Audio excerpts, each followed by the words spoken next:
va falloir que vous arrêtiez de nous faire croire que c'est l'histoire qu'on est en train de détruire. Non, c'est l'histoire qu'on est en train de créer. Et puis bon, on va pas non plus prendre des leçons de morale en termes de destruction du patrimoine artistique et culturel français. Moi, si un jour je suis élu président de la République, savez-vous quelle est la première mesure que je prendrai?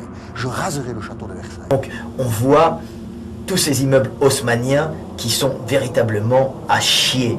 Voilà, quand je vois un immeuble haussmannien, j'ai envie de le raser, alors que pour un petit bourgeois parisien, son rêve, c'est d'habiter dans un immeuble haussmannien.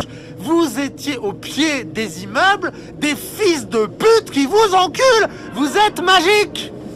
Mais ils étaient derrière leurs rideaux, en train de prier Dieu pour que vous rentriez pas dans leurs immeubles, que vous foutiez pas le feu à leur cage d'escalier. C'est exceptionnel. C'est du génie. Leurs immeubles, ils peuvent pas les cacher. Hein. Donc, je me demande comment ils vont faire. Est-ce qu'ils vont murer les rues? Je suis curieux de voir. L'esprit français est habité par l'idée que le volontarisme en politique résout tous les problèmes.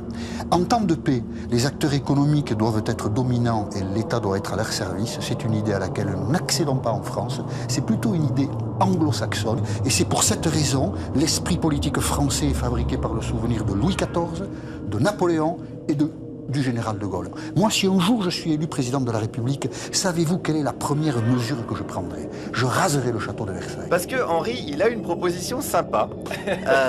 Il souhaite ni plus ni moins détruire la Tour Eiffel. Je trouve ça très laid.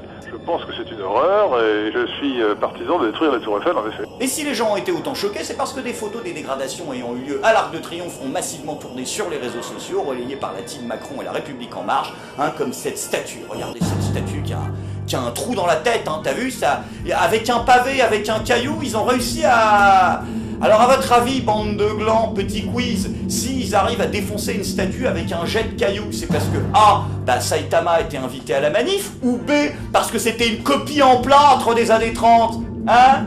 Ah, il y a Benjamin Griveaux, il a dit la réponse D. Bah oui, c'est une sculpture en plâtre des années 30 qui n'a rien à voir avec le monument original, les amis.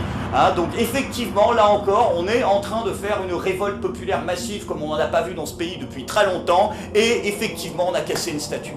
C'est... Ah là, vraiment, détruire une statue des années 30, c'est un scandale. Alors il n'y a pas eu que ça, il y a aussi eu une statue de Napoléon qui a été décapitée. Bon, c'est vrai que ça se recolle, hein. Je vous donne un tuto, moi j'ai les Warhammer là, tu mets un coup de glu 3 normalement au niveau de la tête, tu fais bien gaffe à l'assemblage, en plus vous pouvez vous amuser, vous pouvez changer les poses. Donc ça va, le patrimoine national n'est pas détruit. Et si, il y a eu un truc qui a été réellement détruit, c'est un moulage de François Rude. Bon, voilà, ça c'est rude, c'est vrai que c'est rude, hein. Bon, on déposera des fleurs sur la tombe de François, alors, pour s'excuser, parce que c'est vrai, on a fait la révolution et on a cassé une statue, quoi. Justice pour Adama, pouvait-on lire? Ce dimanche, le président de la République s'est rendu place de l'Étoile. Il s'est recueilli devant la sépulture du soldat inconnu, autour de laquelle ont été perpétrées les violences. L'intérieur a également été saccagé, car des individus sont parvenus à monter au sommet du monument. Sur leur chemin, ils ont détruit le matériel et mobilier des boutiques de souvenirs, ainsi que plusieurs statues anciennes, dont ce moulage de 1899 d'une partie de la sculpture de François Rude, le départ des volontaires de 1792, autrement appelée la Marseillaise, qui représente Marianne. Peu connu, le musée situé à l'intérieur du bâtiment présente documents originaux, gravures, dessins, photos, maquettes sur la construction de l'arc, ainsi que des faits historiques, comme le retour des cendres de Napoléon le 15 décembre 1840, la veillée funèbre de Victor Hugo le 29 mai 1885, le défilé de la victoire du 14 juillet 1919, l'hommage du général de Gaulle sur la tombe du soldat inconnu dans Paris libéré le 26 août 1944. Il va falloir que vous arrêtiez de nous faire croire que c'est l'histoire qu'on est en train de détruire. Non, c'est l'histoire qu'on est en train de créer. Et puis bon, on va pas non plus prendre des leçons de morale en termes de destruction du patrimoine artistique et culturel français. Those people taking power tools and sledgehammers to irreplaceable statues and artifacts in Iraq. One piece may date back all the way to 700 BC. Klaus Ward is in London with why the extremists say it had to be done. What could be the loss of artifacts up to 2,700 years old. Sledgehammers, drills, and bare hands. Weapons used by ISIS in its latest demonstration of destruction. This video appears to show the inside of a museum in the Iraqi city of Mosul. The extremists strip the ancient statues of their protective coverings, then shatter the priceless relics. A religious spokesman for the group condemned the treasures as sacrilegious. These idols and pagans for people in the past centuries were worshipped instead of Allah, he said.